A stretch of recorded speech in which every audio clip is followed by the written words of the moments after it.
আজকে এই community sector উদ্বোধন করতে এসে আমারও ঠিক একইভাবে মনে পড়ছে আমাদের প্রয়াত মেয়র, তার সাথে দীর্ঘদিন রাজনীতি করেছি আমার রাজনৈতিক নেতা সাদেক হোসেন খোকা এটা ভিত্তিপ্রস্তর স্থাপন করেছে। তার অসমাপ্ত কাজ আজকে সমাপ্ত আমরা করলাম। আমার পাশে তার সুযোগ্য সন্তান, আপনারা যাকে ভোট দিয়ে নির্বাচিত করেছেন মাননীয় প্রধানমন্ত্রী, যাকে সম্মানিত করেছেন মাননীয় প্রতিমন্ত্রী হিসাবে, এটা আমাদের এলাকার গর্ব। তাকে পাশে নিয়ে আজকের আমি কমিউনিটি সেক্টর উদ্বোধন করতে যাচ্ছি, আমার জন্য একটা অনেক স্মৃতি বহন করবে আমার আদর। আজকে যেটা মন্ত্রী মহোদয় যেটা বলেছেন যে আমাদের এক ভদ্র মহিলা আছেন এলাকায়, আমাদের টোটালি প্রজেক্ট হলো 20 কাঠা, তার মধ্যে 5 কাঠা সে ভদ্র মহিলা দান করেছেন। এবং সেই সময় মধ্যে আমাদের সাবেক মেয়রের সাথে তার একটা কথা হয়েছিল একটা স্বাস্থ্য কমপ্লেক্স ওখানে করা। ইনশাল্লাহ আমরা সেটা যাতে ব্যবস্থা করতে পারি সেটা আমরা চেষ্টা করব। আজকে আমি এলাকাবাসীর কাছে একটাই অনুরোধ করব, না আপনাদের সুবিধার্থে আজকে কমিউনিটি সেন্টার করা হয়েছে, এটা রক্ষণাবেক্ষণ করা, এটাকে ভালো রাখা সব দায়িত্ব আপনাদের। আমাদের লোকাল কমিশনার আমাদের সাথে জড়িত ছিল, তাকে ধন্যবাদ জানাই। আমাদের লোকাল বিএনপি যারা ছিল, আদার্স বিভিন্ন রাজনৈতিক দলে যারা ছিল, কমিউনিটি সেন্টার সবার জন্য, কমিউনিটি ডেভেলপমেন্টের জন্য, কমিউনিটি ফ্যাসিলিটিসের জন্য, সেই কমিউনিটিতে সবাই থাকে দল মত নির্বিশেষে। কিন্তু আমরা চাই প্রতিষ্ঠানটা যাতে রক্ষা হয়, এটা অনেক খরচ করে করা হয়েছে এবং যাতে নাগরিক সুবিধাটা পায় সেটার জন্য আমরা অনলাইন বুকিংয়ের ব্যবস্থা করেছি। আপনারা যারাই কমিউনিটি সেন্টার ভাড়া দিতে চাবেন সরাসরি করতে পারেন, অনলাইনেও করতে পারেন, কোনো অসুবিধা হবে না। এবং সবচেয়ে বড় কথা হলো আমরা চাই যে এলাকাবাসী আপনাদের সুবিধার্থে এটা করা হয়েছে। এখানে পার্কিংয়ের ব্যবস্থা আছে, এখানে জলবায়ু ভাগ করে দেওয়া আছে কে কোথায় আর অবস্থান কোথায় থাকবে। আমাদের অন্য অন্য জায়গায় জিমনেশিয়ামের ব্যবস্থা আমরা করেছি। আজকে পুরোনো ঢাকায় আগে এই ধরনের জিমনেশিয়াম আরও ছিল, আস্তে আস্তে হারিয়ে যাচ্ছে। আমরা সেগুলোকে আবার পুনরুদ্ধার করার জন্য চেষ্টা করব। আমরা বিভিন্ন কমিউনিটি সেক্টরগুলোতে লাইব্রেরির ব্যবস্থা ছিল, সেগুলো নাই, সেগুলো আমরা প্রতিস্থাপন করার ব্যবস্থা করব।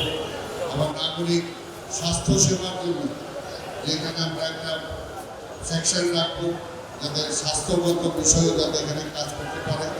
আর আমাদের যেহেতু কমিউনিটি সেন্টার এখানে হলো, এটাকে কেন্দ্র করে এলাকার সকল কাজ নাগরিক সুযোগ সুবিধার জন্য যে সমস্ত কাজগুলো দরকার আজকে আপনাদের বলবো শুধুমাত্র সিটি কর্পোরেশনের পক্ষে 1 নম্বর পুরস্কার রাখা সম্ভব নয়। মকার পুরস্কার রাখতে হলে নাগরিক দায়িত্বটা পালন করতে হবে। আমি যদি ড্রেনগুলো বন্ধ করে দিই, আমরা যদি পলিথিন ফেলে ড্রেন বন্ধ করি, একদিকে সিটি কর্পোরেশন পরিষ্কার করে গেল, আরেকদিকে আমি ময়লা আবর্জনা ফেলি, তাহলে তো হবে না। আরেকটা ব্যাপার পরিষ্কার যেটা নগরের পক্ষ থেকে বলা হয়েছে, যারা ময়লা আবর্জনা সংগ্রহ করার জন্য যারা টেন্ডার দিয়েছেন, পরিষ্কার কথা সেখানে উল্লেখ আছে 100 টাকার বেশি কেউ নিতে পারবেন না। যদি নেন তাহলে তার লাইসেন্স কিন্তু বাতিল করা হবে। এটা পরিষ্কার, এটা আমি মামুনকে বলবো, লোকালে যারা আছে তোমরা এটাকে নিশ্চিত করতে হবে।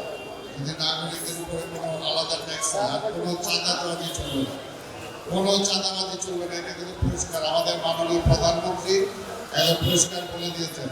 যদি আমাদের দলেরও জানি আমরা যে 17 বছর অনেক কষ্টে ছিলাম, আমরা অনেক কষ্টে, বাড়িঘর ছিল না, ব্যবসাপাতি অনেকের চলে গেছে, দোকানপাট চলে গেছে, চাকরি চলে গেছে, তাদের রিহেবিলিটেট করার দায়িত্ব আজকে এখানে আপনাদের নেতা। আপনারা দেখেছেন সাদেক হোসেন খোকার কাছে যা একদম খালি হাতে ফিরছে কেউ পায় না। সাদেক হোসেন খোকার স্মৃতি এই ঢাকা শহর আজীবন মনে বেড়ায়। বিশেষ করে পুরনো ঢাকার মানুষ কখনো বলতে পারবে না যে দল মত নির্বিশেষে সাদেক হোসেন খোকার সহযোগিতা পায় না। আজকে তার সুযোগ্য সন্তান যাকে আপনারা এখানে ভোট দিয়ে এমপি বানিয়েছেন, আমাদের প্রধানমন্ত্রী তাকে মন্ত্রী বানিয়েছেন। কাজে যে কোনো কিছু আমি আপনাদের সাথে বলতে চাই, ইসলাম হোসেন সমাধান করবে এবং আমি তার পাশে আছি।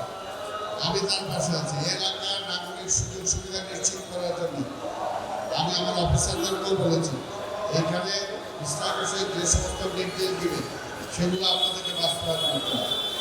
টোটাল এলাকার রক্ষণাবেক্ষণের দায়িত্ব এখানকার জাতীয় সংসদ সদস্য হিসেবে কাজে তাকে সহযোগিতা আমরা সিটি কর্পোরেশন করবো। আর আমি আমাদের নেতা কর্মীদেরকেও বলে গেলাম, কোথাও চাঁদাবাজি করা যাবে না, উশৃঙ্খল কিছু করা যাবে না। আর ফুটপাতে কোনো চাঁদাবাজি হবে না। ফুটপাত আমরা এগুলো ঈদের পরে বসবো, আমাদের ইসলাম সহ আমরা লোকাল যারা আছে তাদের সাথে বসে আর ফুটপাতের কি ব্যবস্থা করা যাবে, হকারদের কোথায় কি করা যাবে, রিক্সা কি করা যাবে।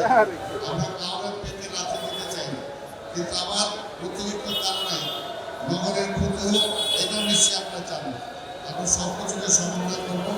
আপনাদের লোকাল এমপি মন্ত্রী জাতীয় দায়িত্ব আছে, তারপর লোকাল দায়িত্ব পালন করলে আমি সবসময় চেষ্টা করবো। আপনাদের আমি আর পক্ষ দীর্ঘায়িত না করে আপনি এটা রক্ষণাবেক্ষণ করবেন, ঠিকমতো ব্যবহার করবেন, যাতে আসলে কাজে লাগবেন। এই কথা বলে আমি আবার আমার নেতা সাদেক হোসেন খোকার একটা ভিত্তিপ্রস্তর স্থাপন করেছিলেন, তার স্মৃতিকে সামনে রেখে আজকে শুভ উদ্বোধন আমি ঘোষণা করছি। আপনাদের সবাইকে ধন্যবাদ। খোদা হাফেজ। বাংলাদেশ জিন্দাবাদ।